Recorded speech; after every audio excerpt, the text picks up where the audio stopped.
Hey guys, welcome to Quinian's Budget Crafts.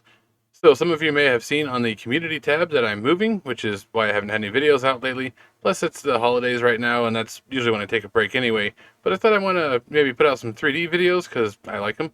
And my buddy Cujo had asked, how do you go about cutting a 25 mil base out of a larger base or like a texture you like?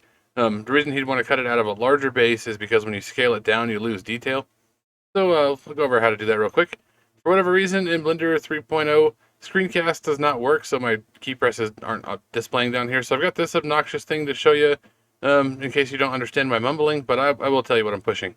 So the first thing you're going to want to do is go to File, and you go to Import, and whatever your file is. It is likely going to be an STL. So go ahead and click on that, and bring in whatever it is you're trying to make a thing from. Alright, so this road base here is a texture that I made to make those rollers, and also the tile itself is actually on Thingiverse if you want that. But anyway, now what we're going to want to do is hold down Shift and push A. That'll bring up this menu here, and you're going to want to add a mesh, and you want a cylinder.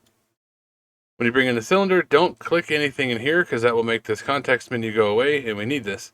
What we're going to do is type in 100, oops, not that button, 100 for vertices, and then that'll make it nice and smooth. And on the radius, you're going to want that to be 25 because that's the size of the base we're making. Don't worry about that thing going black. This is a Blender beta version.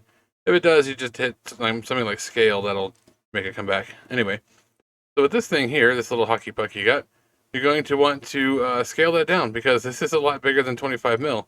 If you were to go straight overhead by clicking on the little Z over here, you can use the measure tool and measure across the top of it.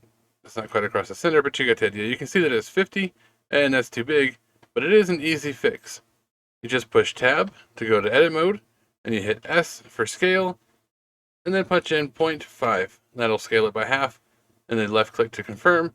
There you go. Now this, if you were to measure it, is going to be a lot closer to 25. Should be exact, actually.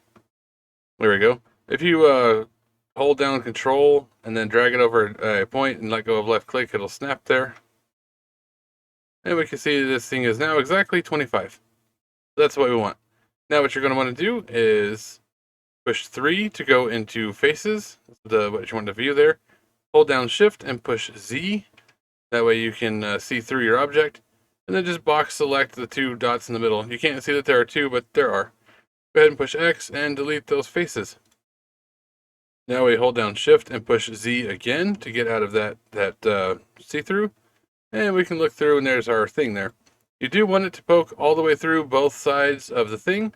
So what you do is you push A, and then you hit S to scale, push Z to constrain it to that axis, and just move your mouse out. It will go across the screen. You can see it going across the screen. So you don't have to worry about going part way and then clicking. But just make it go all the way through your object. That's all you really need. And then what you can do is right click and hit extrude faces along normals and bring this out to however big you need it.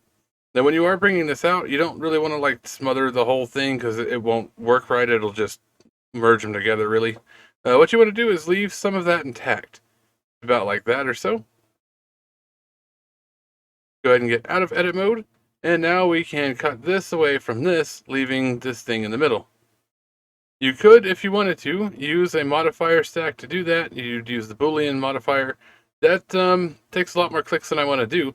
So what you're going to want to do instead is go up here to edit mode, and then you click on preferences, and there's a little menu here that pops up that you can't see. But right about where my mouse is, there's a thing that says add-ons, and then up in here is magnifying glass, and you just type in there that you want BOOL. Click on Bool Tool when it pops up to enable it. You don't have to worry about saving, just close that menu, and now Bool Tool is enabled. Before you go cutting anything though, click on the Z to go straight overhead.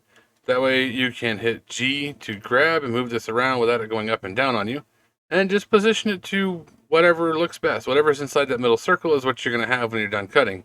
So say maybe let's get a big rock in there like that. There we go. Then all you got to do is click on, like if you don't have anything selected, click on your cutter, shift click on the thing you're cutting away from, and then push Control, Shift, and minus at the same time, and it should cut it away just like this.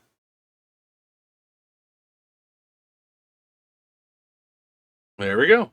So now this thing in the middle is all we want, of course, right? So what you're going to do is hit Tab to go to edit mode, And then where you did the cut will already be selected. So what we're going to do is click on whatever the trash piece is, like say this over here. And you push L to select all that are linked. And just go ahead and delete those vertices. You don't need them anymore. And now there's your base.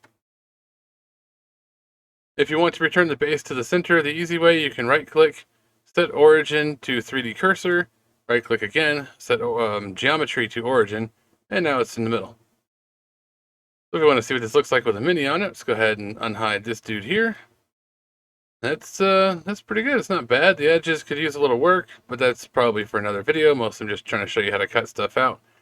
Now, once you get your thing cut, and you've done whatever you want to do to it, you go over to File, and you go to Export, and whatever you want to export it as. STL is pretty much the standard for things you're printing.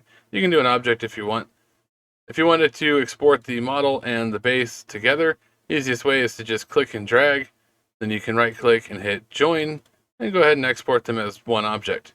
That way they'll print together. I personally don't like printing with the bases on, but to each their own. So anyway, this has just been a quick little video to show you how to cut a 25mm chunk out of an existing whatever it is you got. Let me know in the comments down below if you want to see more 3D stuff. I'll probably do some even if you don't, because I got nothing better to do. And all my crafting stuff is packed right now. But of course, as always, thanks for watching. Don't forget to like, share, comment, subscribe, and I'll catch you on the next one.